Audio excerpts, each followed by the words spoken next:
Hello and welcome to TaleTalk English. Today's story is emotional, dramatic, and full of love, insecurity, betrayal, forgiveness, and a second chance. It will also help you improve your English listening and vocabulary through simple conversations and real-life emotions. As you listen, try to imagine every scene, every expression, and every feeling.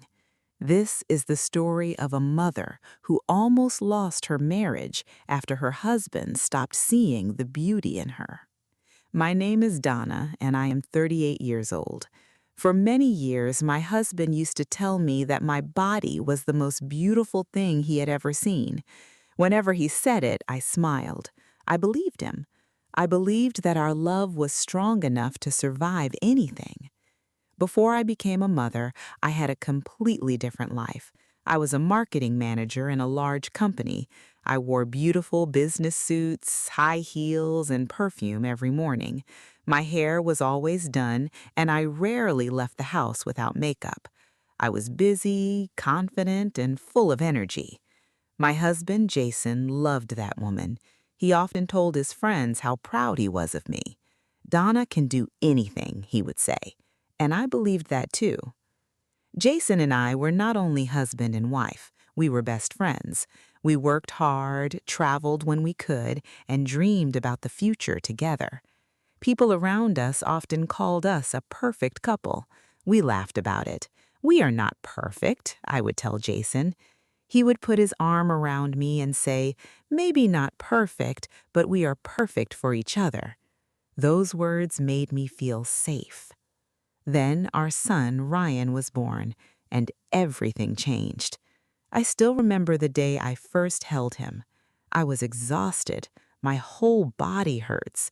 I could barely keep my eyes open, but when the nurse placed my baby in my arms, I forgot the pain. He was so small. His little fingers held one of mine. I looked at Jason. He was crying. I had never seen him cry before. He kissed my forehead and whispered, "You were amazing." At that moment, I thought we were beginning the happiest chapter of our lives. I did not know that motherhood would slowly change the way I saw myself or the way my husband saw me.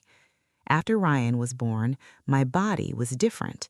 My stomach was softer, my skin had new lines, my hair became thinner. I had dark circles under my eyes because I was always tired, and across my stomach was a long scar from the operation that brought Ryan into the world. I used to look at that scar and remember the day my son was born, but sometimes when I looked in the mirror, I did not feel proud. I felt like I had lost the woman I used to be. I also left my job. At first, I told myself it would only be for a short time, but 1 month became 6 months. 6 months became 2 years. Soon, I was spending most of my days at home. My expensive clothes stayed inside the closet. My high heels collected dust. I wore simple clothes because they were comfortable. My mornings were no longer meetings and business calls. They were breakfast, laundry, cleaning, shopping, school, cooking, and taking care of Ryan. My world became smaller. At first, Jason seemed to understand. He would come home from work, kiss me, and ask about my day. Sometimes he would touch the scar on my stomach. "You gave us our beautiful son," he once told me. "That scar is proof of your strength." I loved hearing those words. They helped me accept my changing body. I believed Jason still saw the woman I used to be, but as the years passed, something changed. It happened slowly, so slowly that I almost convinced myself it was not real. Jason stopped looking at me the way he used to. Before, when I entered a room, his eyes followed me. Now, sometimes he barely noticed. Before, he would tell me I looked beautiful even when I was wearing old clothes. Now, he rarely says anything. I tried not to think about it. I told myself that marriage changed after many years. People became busy, life became difficult. Maybe this was normal. But deep inside, I was afraid. One afternoon, I was folding clothes while Jason was sitting on the sofa. He was looking through photos on his phone. Suddenly, he said, "You know, Daniel's wife looks incredible." I stopped folding. Daniel was one of his friends. "What do you mean?" I asked. Jason shrugged. "She has 2 children, but she still looks like she is 25. He said it casually. Maybe he did not understand how much those words hurt me. I smiled weakly. "That's nice." He continued looking at his phone. I went back to folding the clothes, but my hands were shaking. That night, I stood in front of the bathroom mirror. I lifted my shirt and looked at my stomach. The scar was still there. I touched it gently. Then I looked at my face. For the first time, I wondered, is this what Jason sees when he looks at me? An old woman? A tired woman? A woman who had stopped being attractive? I hated myself for thinking that way. I had given birth to our child. I had taken care of our home. I had supported Jason through difficult years. But suddenly, none of those things seemed important. I only saw my body, and I began trying to change it.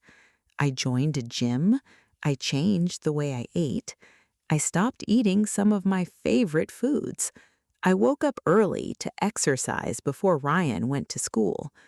At first, Jason noticed. "You're working hard," he said one morning. I smiled. "Do you think I can become like I used to be?" He looked at me for a moment. "You can try." Try. That word stayed in my mind all day. I did not want to try. I wanted to feel loved. I wanted to feel beautiful in my husband's eyes. I wanted to feel like Donna again. But instead of becoming stronger, I became more afraid. I started checking myself in every mirror. I compared myself with younger women. I looked at pictures online and wondered why I could not look like them. Then Jason began coming home late. At first, it happened once a week, then twice, then almost every night. "Work is busy," he would say. I believed him, or at least I tried to. One evening, he came home after 10 o'clock. He walked past me quickly, but as he passed, I smelled perfume. It was sweet. It was not mine. I looked at him. Where did that smell come from? Jason stopped. "What smell?" he asked. "That perfume," I said. He laughed nervously. "You are imagining things." "I know what my perfume smells like," I said. He became irritated. I was at a company event. There were many people there. His answer sounded reasonable, but his eyes avoided mine. I knew something was wrong. That night, I could not sleep. Jason was lying beside me. His breathing was slow. I turned toward him. The man I loved was only a few inches away, yet he felt miles away. I wondered when we had become strangers. The next morning, I asked him if everything was okay. He said yes. I asked if he still loved me. He looked surprised. "Of course I do." "Do you still find me beautiful?" I asked. He became quiet. That silence hurt more than any answer. Finally, he said, "Donna, why are you asking these questions?" "Because I need to know," I said. He sighed. "I am tired. Can we talk about this another time?" He walked away. I stayed in the kitchen. I felt something inside me breaking. Not loudly, not all at once. It was more like a small crack spreading through glass, and I was terrified that one day the whole thing would shatter. The weeks that followed were difficult. Jason spent more time outside the house.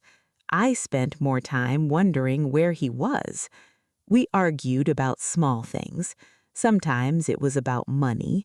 sometimes about Ryan, sometimes about dinner. But the real problem was never dinner or money. The real problem was the distance between us. One Friday evening, Jason came downstairs wearing a dark jacket. "I'm going out," he said. "Where?" I asked. "I'm meeting Robert," he replied. Robert was another friend of his. "He has been having a difficult time since his divorce," he said. I nodded. "Okay." Jason looked at me. For a moment, I thought he wanted to say something, but he did not. He left. I watched his card disappear. Then I closed the door. Ryan was upstairs sleeping. The house was quiet. I sat alone on the sofa. I looked at our wedding photo on the wall. Jason and I were standing together, smiling. I looked happy. He looked happy. We looked like two people who believed they would stay together forever. I wondered if that young woman in the photograph would recognize me now. That night, I did not know that Jason was about to hear something that would change his life. Later, he told me exactly what happened. He met Robert at a small restaurant. Robert was already drinking. His eyes were red. He looked broken. Jason sat beside him. "What happened?" he asked. Robert stared at his glass. "My marriage is over." Jason knew that Robert's wife had left him a few weeks earlier, but he did not know the full story. Robert began talking. At first, he spoke angrily. Then his voice became softer. "I thought I had everything," he said. Jason listened. "She was beautiful. Everyone admired her. Every time we went somewhere, people looked at her." Robert smiled sadly. "I was proud to have a wife like that." Then he shook his head. "But I was lonely." Jason looked at him. "What do you mean?" Robert took a deep breath. "She cared about appearances. She cared about expensive clothes, parties, vacations, and what people thought about us." He looked down. "When I came home from work, the house was beautiful, but it didn't feel like home." Jason said nothing. Robert continued. "We had people to clean the house. We had people to cook. We had everything money could buy." His voice broke. "But we did not have each other." He wiped his eyes. "She looked perfect in every picture, but I could not talk to her when I was worried. I could not tell her when I was afraid. I could not sit beside her and feel safe." Jason remained silent. Then Robert looked directly at him. "You know what I miss most?" "What?" Jason asked. "My old kitchen," Robert replied. Jason was confused. Robert smiled sadly. "My wife never cooked for me, but when I was young and poor, my mother used to make simple meals.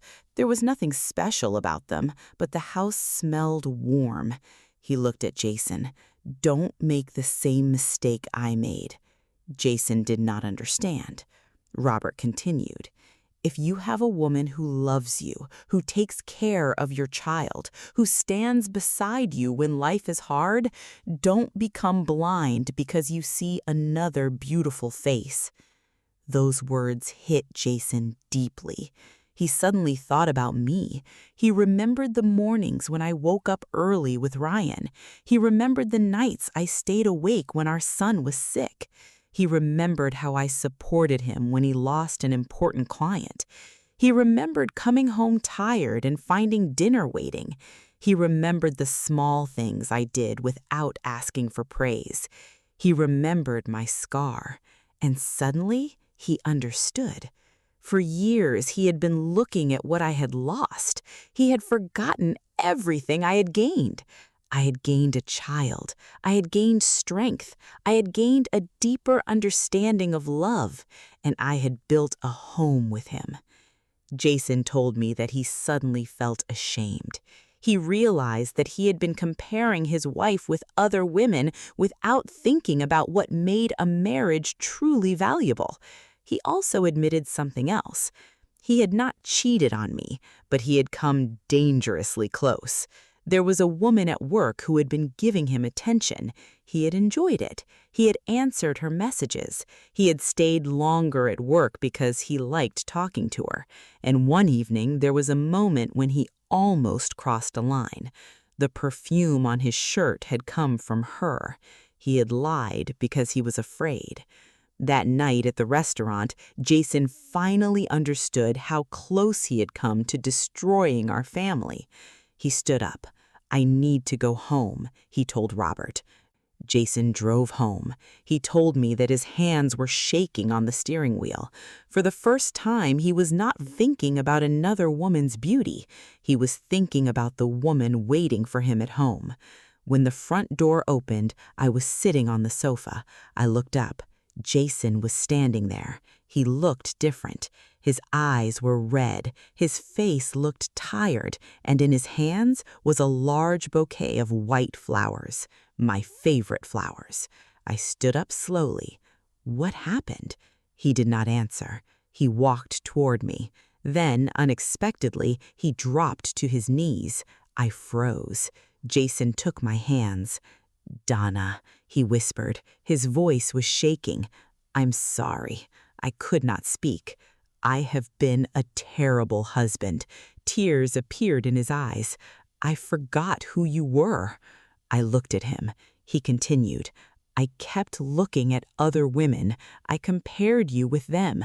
I made you feel like your body was a problem." My eyes filled with tears. "I should have been thanking you." He looked at the scar on my stomach. "You gave birth to our son. You gave up your career. You built our home. And I made you feel like you were not enough." I pulled my hands away. "You hurt me, Jason." "I know," he said. "You made me hate my own body," I said. "I know," he replied. "You made me feel like I had to become someone else to deserve your love," I said. He lowered his head. "I know." For a few seconds, neither of us spoke. Then Jason reached into his pocket. He pulled out a small box. My heart started beating faster. He opened it. Inside was a ring. It was not the ring from our first wedding. It was simple, beautiful. He looked at me. "I am not asking you to forget what I did," he swallowed. "I am asking you to give me the chance to become better." I stared at the ring. "I want to marry you again," he said. I cried. Not because everything was suddenly perfect, it wasn't. I cried because I had been carrying so much pain for so long. I cried for the lonely nights, for the woman I had lost, for the confidence I had buried. And I cried because for the first time in years, Jason was finally seeing me. Not my stomach, not my scar, not my old body. Me, the woman behind all of it. I touched his face. "I can't promise that everything will be okay tomorrow," he understood. "I can't forget everything tonight," I said. "I don't expect you to," he replied. "And trust will take time," I said. "I will wait," he replied. I looked at him for a long moment. Then I said quietly, "Okay." He began to cry. He placed his head against my hands. That night did not magically fix our marriage, but it gave us something we had lost: honesty. The next morning, Jason kept his promise. He woke up early. He made breakfast. He packed Ryan's school bag. I stood in the kitchen and watched him. It felt strange. For years I had done those things alone. Now he was there. Not because I asked him, because he wanted to help. Over the next few months, things slowly changed. Jason came home earlier. He spent more time with Ryan. He helped around the house. And most importantly, he started talking to me. real conversations, not just how was your day, but how are you really feeling? Sometimes I told him I was angry. Sometimes I told him I was still afraid. Sometimes I looked at my body and felt insecure. He never told me to stop feeling that way. He listened. That meant more than any romantic speech. I also began changing my life. But this time, I was not changing for Jason. I was changing for myself. I started exercising because I wanted to feel strong. I bought clothes that made me feel confident. I started wearing perfume again. I put on makeup when I wanted to. And then something unexpected happened. I began thinking about my old career. One evening, I opened my old laptop. I looked through some of my old marketing projects. I remembered how much I loved my work. I had not stopped being a marketing manager because I was no longer talented.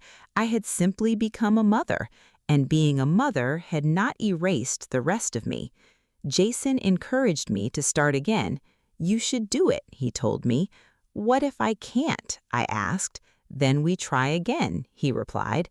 "What if I fail?" I asked. "Then I will be there," he replied. Those words gave me courage. I started with small freelance projects. One client became two. Two became four. Soon I had my own small marketing business. I was working again. But something was different. Before Ryan was born, I had believed success meant being powerful at work. Now I understand that success could mean many things. Being a good mother was a success. Being a loving wife was a success. Building a career was a success. And taking care of myself was also a success. I no longer needed to choose only one part of myself.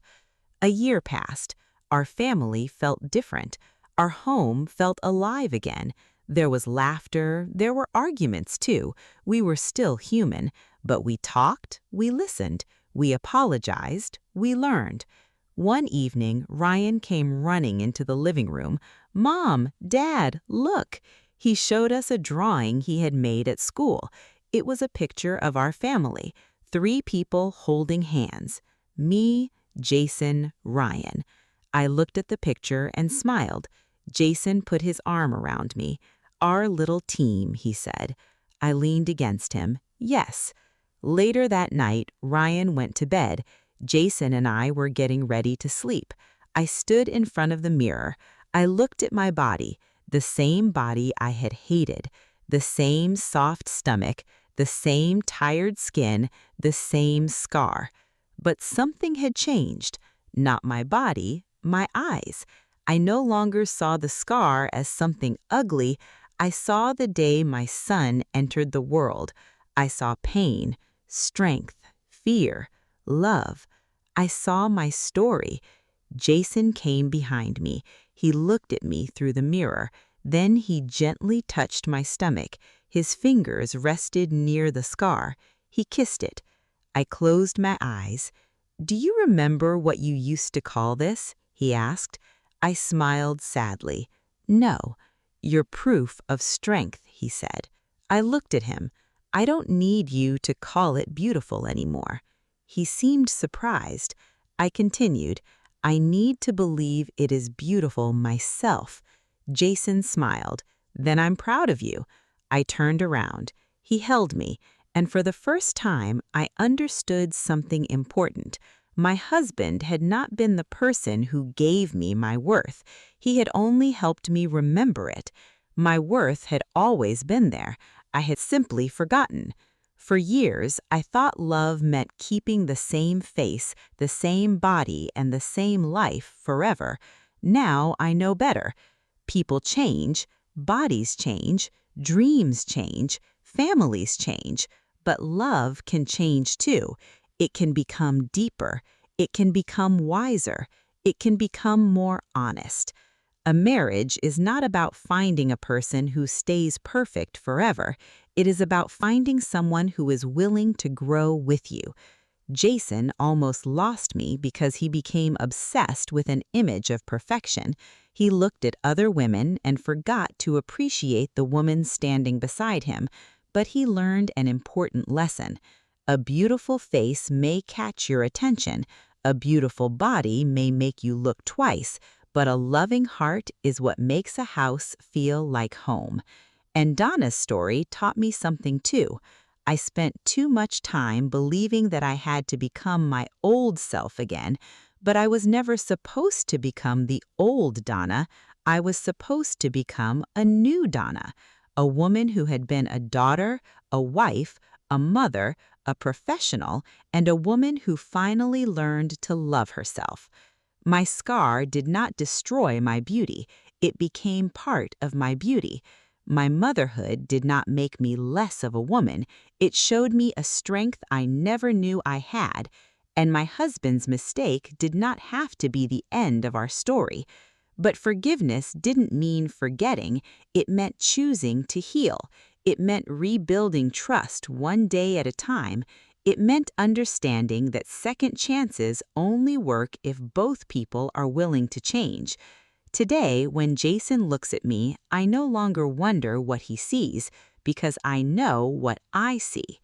I see Donna, a woman who survived pain, a woman who became stronger, a woman who learned that she does not need to be perfect to be loved.